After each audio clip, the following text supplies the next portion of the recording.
हाल ही में रिलीज हुई अक्षय कुमार की नई फिल्म एयरलिफ्ट एक नई वजह से चर्चा में है।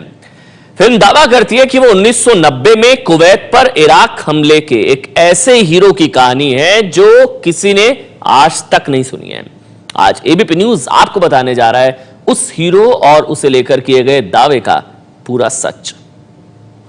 Hello, ministry of external affairs. जी, मैं कुवैत से रंजीत कटियाल बोल रहा हूँ। जी, मुझे कुवैत में रहे इंडियंस के सिचुएशन के बारे में बात करनी थी। We need help and we need it right now.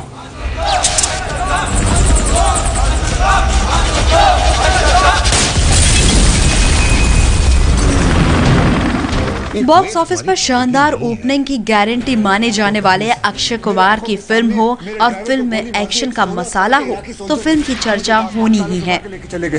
हम मुझे समझ में ये नहीं आ रहा कि वहाँ का जो इराकी मेजर है वो मुझसे दोस्ती कर रहा है या मुझे धमकी दे रहा था। वो मौके है। लेकिन इस बार अक्षय कुमार और लंच बॉक्स जैसी फिल्म में काम कर चुकी निमृत कौर की फिल्म एयरलिफ्ट एक बिल्कुल अलग वजह से चर्चा में है। वजह है फिल्म को लेकर किया गया ये दावा कि फिल्म एक सच्ची कहानी और एक सच्चे किरदार पर बनाई गई है। खुद देखिए। मगर उसी साल अगस्त में हालात हम पे ऐसे हावी हुए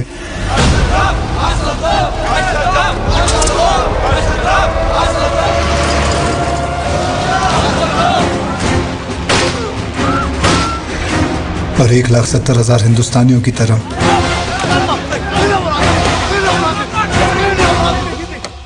इस नाम की भी कोई कीमत नहीं रही। प्रीता कत्याल, प्रीति जयराजन, जॉर्ज कुट्टी, मेहर पूनावाला, वंदना चौधरी, इब्राहिम दुरानी के जैसे कई हिंदुस्तानियों के नाम जिन्हें सिर्फ दो बातें जुड़ी हुई थी। एक ये कि दुनिया उन्हें भूल चुकी थी, दूसरी इस बात की समझ कि आज उन्हें बचा सकता है तो सिर्फ वो देश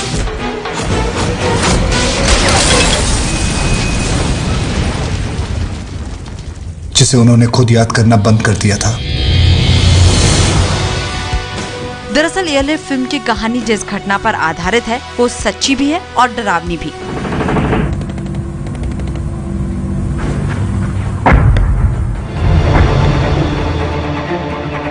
अगस्त 1990 को इराक के फौजी तानाशाह सद्दाम हुसैन ने कुवैत पर हमला कर दिया था।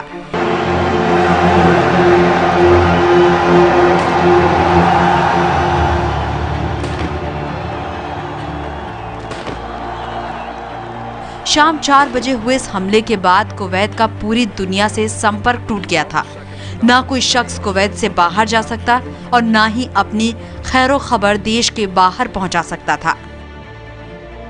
इस हालात में 1,70,000 अप्रवासी भारतीय कुवैत में कैद होकर रह गए थे। 22 जनवरी को रिलीज हुई इस फिल्म के प्रचार के दौरान खुद अक्षय कुमार ने जिक्र किया था कि उन 1,70,000 भारतीयों को कुवैत से बाहर लाने का ऑपरेशन दुनिया का सबसे बड़ा हवाई रेस्क्यू था। आप वर्ल्ड गिनीज बुक रिकॉर्ड पे जाओगे, so the biggest evacuation, airlift evacuation was done by our beloved country India. Air force की चीफ से बात हो रही है, उन्हें एयरलिफ्ट करना पड़ेगा। मिस्टर 1,70,000 लोग एयरफोर्स के बेस में पॉसिबल नहीं है, जानता हूँ। कोहली जी, आपको जो करना है जल्दी करिए क्योंकि हम लोग निकल रहे हैं। फिल्म इराक के कुवैत पर हमले की उस हकीकत पर आधारित बताई गई, लेकिन एक और दावा अब विवाद की वजह बन गया है। दावा ये कि फिल्म के हीरो यानी कुवैत में कारोबार करने वाले रंजीत कत्याल भारत के सबसे बड़े रेस्क्यू ऑपरेशन के हीरो थे और एयरलिफ्ट फिल्म उनकी सच्ची कहानी है। This is a real story.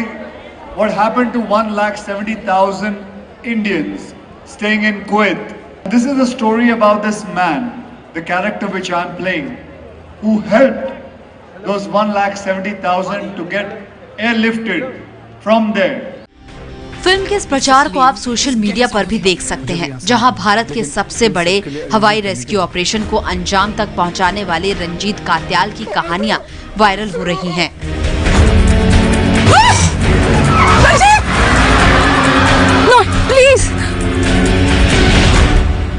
आपके चैनल ने एयरलिफ्ट फिल्म में दिखाए गए रंजीत कात्याल की हकीकत जानने की कोशिश की, ये जानने के लिए कि आखिर 1990 में 1 लाख से ज्यादा भारतीयों को जंग के मैदान से भारत में लाने के लिए रंजीत कात्याल ने क्या किया था।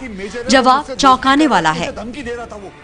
एबीपी न्यूज ने जोधपुर में रहने वाले उस शख्स से मुलाकात की जो 1990 में कुवैत से असली एयरलिफ्ट ऑपरेशन यानी हवाई रेस्क्यू मिशन के इंचार्ज थे। उस दौर में कुवैत के दूतावास में सेकंड सेक्रेटरी के तौर पर तैनात सुरेशमल माथुर और उनके परिवार के मुताबिक उन 1,70,000 NRI में रंजीत कात्याल नाम का तो कोई शख्स था ही नहीं।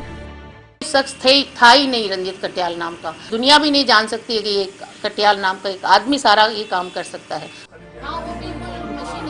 इतना ही नहीं, भारतीय विदेश सेवा से जुड़ा ये परिवार तो ये भी दावा कर रहा है कि फिल्म में भारत सरकार की ओर से मदद से इनकार की कहानी भी झूठी है। खुद सुरेश मल माथुर के मुताबिक उस दौर के विदेश मंत्री इंद्र कुमार गुजराल जंग से जूझ रहे कुवैत जा पहुंचे थे। इंद्र कुमार गुजराल खुद वहां आए।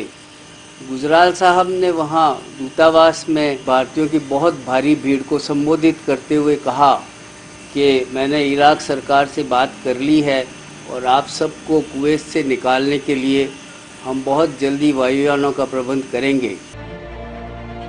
जो देश जंग का मैदान बन गया हो, वहां से अपने लोगों को निकालना बेहद मुश्किल था, लेकिन विदेश मंत्रालय और एयर इंडिया ने मिलकर दुनिया के सबसे बड़े एयरलिफ्ट ऑपरेशन को अंजाम दिया था, और वो भी अपने खर्चे पर।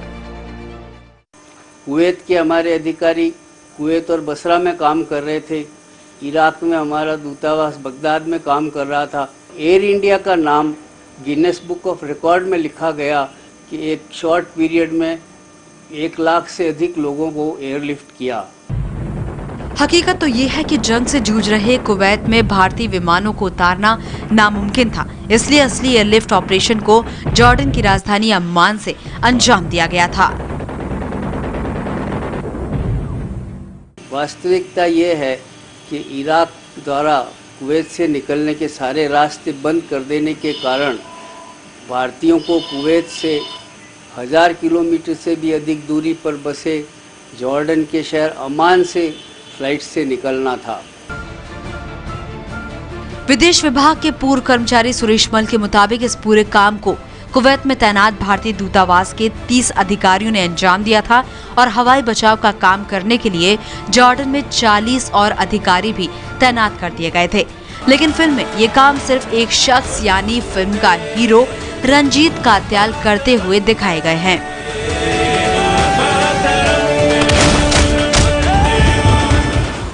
भारतीय दूतावास कुवैत के 30 के लगभग कर्मचारी कुवैत में रहे, जो वहां से निकलने वाले लोगों के लिए यात्रा पत्र बनाते थे। फिल्म वास्तविकता नहीं दिखा रही है, और जो कुछ भी काम हुआ उसका श्रेय एक रंजीत कटियाल नाम के NRI को दे रही है। 1990 के कुवैत संकट का गवाह रहा ये परिवार उन लोगों में शामिल है जिन्हें कुवैत भारत सरकार और एयर इंडिया की मदद से बाहर निकाला गया था।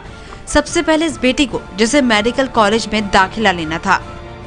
मेरा यहाँ पर जोधपुर मेडिकल कॉलेज में उसी साल एडमिशन हो गया था, तो मेरे लिए एक बहुत ही बड़ा चैलेंजिंग चीज़ थी कि मैं किस तरह से इंडिया जाऊंगी और मेरा एडमिशन बरकरार रहेगा।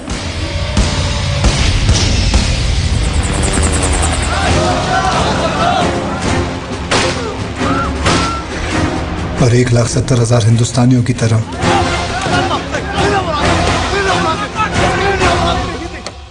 इस नाम की भी कोई कीमत नहीं रही। कई हिंदुस्तानियों के नाम जिन्हें सिर्फ 2 बातें जुड़ी हुई थी। एक ये कि दुनिया उन्हें सुरेश मल और उनके परिवार ने अक्षय कुमार की नई फिल्म देख ली है। उनका दावा है कि फिल्म में भारत सरकार के मिशन को नहीं, बल्कि इराक के अत्याचार की कहानी को भी गलत तरीके से पेश किया गया है। ये फिल्म जहाँ तक इसके नायक का किरदार है रंजीत कटियाल का, सत्यता से लगभग 70 से 80% दूर है। इराकी सेना द्वारा वहाँ पर किए अत्याचार की घटनाएं बहुत अतिरंजित है, क्योंकि इराकी सैनिकों ने विशेष तौर से भारतीयों की बहुत सहायता की थी। 1990 तक एबीपी न्यूज ने इस खुलासे के बाद ये जानने की कोशिश भी की कि भारत के जिस सबसे बड़े रेस्क्यू मिशन पर अक्षय कुमार जैसे अभिनेता की फिल्म वाहवाही बटोर रही है, उस मिशन में कुवैत के एनआरआई समुदाय की कोई भूमिका थी भी या नहीं। एयरलिफ्ट मूवी अभी हमने देखी, उसमें रंजीत कत्याल का जो कैरेक्टर बताया गया है वो एब्सोल्युटली गलत है। वो सरासर इस तरह का कोई इंसान वहाँ पर ना था ना है।